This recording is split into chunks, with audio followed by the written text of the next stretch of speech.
Good day, I am Dec Cadet Abrinica and we are the Group 9. So we will discuss about the mooring operations, introduction legislation, regulation and code of practice general safety rules. Learning objectives. Understand the fundamental principles and objectives of mooring operation, including the importance of safety and efficient mooring practice in maritime environments. Second is identify and analyze the key legislation, frameworks, regulation, and international conventions governing mooring operations, such as SOLAS or Safety of Life at Sea, MARPOL International Convention for the Prevention of Pollution from Ships, and IMO International Maritime Organization Guidelines. Introduction. The mooring and unmooring of any vessel is an integral part of the operation of a working port. Mooring crews need to be adequately trained with suitable experience to carry out the role to ensure a safety operation is carried out. Both practical and theoretical training will be given to all those taking part in mooring operation within the port to ensure the same standard is maintained across the port. Then, part of this training will include the requirements of the vessel master who has overall responsibility for the safe mooring of the vessel, taking into account hazard associated with the time, location, prevailing weather condition, and tidal condition at the berth. So, legislation, regulation, and codes of practice, health and safety at work Act 1974 Section 2. Employment general duties to employ so far as is reasonable practicable. Then to provide and maintain plant and system of work which are safe and without risk to health. Next is to provide and maintain plant and system of work which are safe and without risk to health. Next is provide safe use, handling, storage, and transport of articles and substances. Next is provide then information, supervision, instruction, training, and maintain safe access and degrees with regards to any places at work, and provide adequate welfare facilities. So, Section 2, Part 3. Provide a safety policy, revise it as necessary, and bring it to the attention of employees.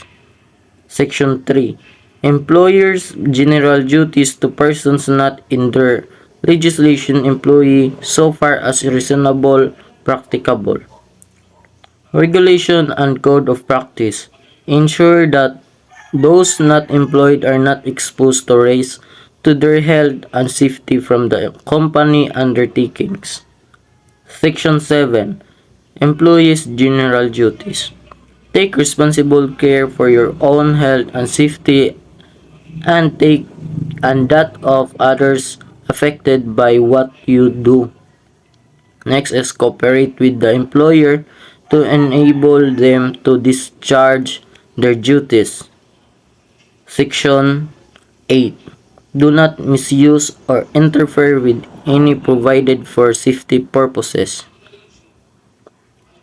Management of Health and Safety at Work Regulation 1999. Regulation 3. Risk Assessment.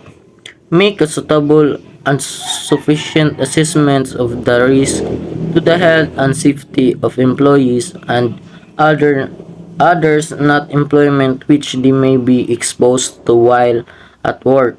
Then review the risk assessment if something changes or it's no longer valid. Next is record the risk assessment if the employer employs more than 5 people. Then Regulation 4. Principles of Prevention. Apply the principles of prevention when considering controls against risk. Management of Health and Safety at Work Regulation 1999. Regulation 11. Cooperation and coordination where two or more employers share a workplace, cooperate with others, coordinate the work, safety, and protection arrangements. Inform others employees of the risk to their employees' health and safety arising from or connection with work. Regulation 13. Capabilities and training. Provide employees with adequate health and safety training. Repeat training where appropriate. Adapt the training to take into account any or new or change risk to health and safety. Training took place during working hours. Mooring operation manual page 4 of 47. Code of Practice for the Safe Mooring of Vessel in the Thames 2010 as amended. Although the port of Tilbury is owned and operated by Fort Ports, it is still requirements for a vessel operating on the River Thames to follow the practices outlined by the Port of London Authority in this Code of Practices. This only applies to the vessel using river berths and not within the confine of the enclosed dock. So we have Manual Handling Operation Regulation 1992. Regulation 4. Duties of employers. Avoid the need to undertake manual handling activities where practicable. Make a suitable and sufficient assessment of the manual handling operation. Take steps to reduce the risk of injury to the lowest practicable level. Manual handling operations. Review the risk assessment if no longer valid. Regulations. Review the risk assessment if there is a significant change. Regulation 5. Duties of employees. Make full and proper use of the safe system of work provided of the employer. L14A, First Edition 2004, Safety in Docks. This provide a code of practice is ACOP, covers the safety in the all dock operations but does have useful reference to the mooring. This document has effectively replaced the Dock Regulation 1988. SIP 005, Guidance on Mooring. This guidance documented was joint published by the Health and Safety Executive HSE and Port Skills and Safety, which along with the L14.8 Safety in Docks publication replaced the reference to mooring from the Dock Regulation 1988. This guide should be read in conjunction with this manual. Code of Practice for the safe mooring of the vessel of the Thames 2010 as amended. So although the port of Tilbury is owned and operated by the Fort Ports, is a still requirement for a vessel operating the River Thames to follow the practices outlined by the Port of London Authority in this Code of Practice. This only applies to vessels using river and berths and not within the confine of the enclosed dock. General Safety Rules 3.1, Driving within the port. So 3.1.1, any persons who is disqualified from driving on the public roads is also prohibited from driving. Dock plant and any such disqualification should be reported to the company. 3.1.2, unauthorized passengers riding on any plant, equipment or vehicle is strictly prohibited. 3.1.3, adhere to the port speed limit at all times. 3.1.4, the wearing of seatbelts is compulsory and the use of mobiles when driving is prohibited. 3.1.5, parking enforcement as indicated by notice of or road markings must be strictly observed. 3.1.6, carry be taken if vehicle occupants are wearing life jackets inside the vehicle as they can get. can get caught and inflate, causing an accident. 3.1.7 Traffic management plans need to be followed, and these vary for each berth, so make sure you are aware of any traffic management practices in operation for the area of operating.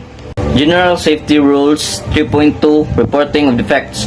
3.2.1 It is the responsibility of all employees, contractors, or other operators report any defect to plant, vehicles, or infrastructure, cupping, bollards, cranes, etc. And it is the responsibility of supervisors to assess that defect with engineering assistance if necessary and ensure its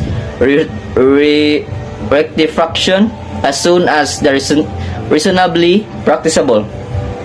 If necessary, marks appropriately to ensure it is not used.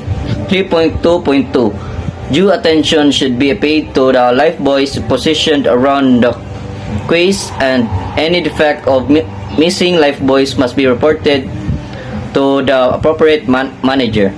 3.2.3 Similarly, defect in quay ladders, fenders, peeling, and etc. must be reported to the appropriate manager for notification to facilities. Additionally, marine should be informed. 3.2.4 No obstruction should be placed adjacent to quayside bollards, preventing safe access for mooring parties. Any such obstruction must be reported to the supervisor for notification to the relevant manager. 3.2.5 Report defective life jacket immediately to the supervisor in charge of the operation, and do not use the life jacket until replaced or fixed.